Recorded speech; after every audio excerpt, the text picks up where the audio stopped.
అండి, ఒక పెద్ద గ్లాసు 2 సార్లు కడిగి పెట్టుకున్నానండి. నీళ్ళు పోసి నానబెట్టుకోవాలండి. ఇవి మళ్ళీ 3 పెద్ద టమాటాలండి, బిర్యానీ ఆకు, ఒక పెద్ద ఉల్లిపాయ సన్నగా కోసి ముక్కలు చేసి పెట్టుకోండి పొడుగా. ఒక గుప్పుడు బఠానీలు, పచ్చి బఠానీలు. మసాలా అండి, దీనిలో ఒక పావు భాగం కొబ్బరి ముక్క, ఒక 3 పచ్చిమిరపకాయలు పెద్దవి, లేదంటే 5-6 చిన్నవి అయితే 5-6 వేసుకోండి.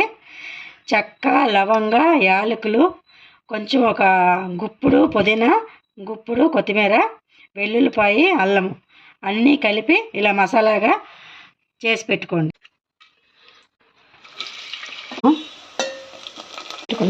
పేస్ట్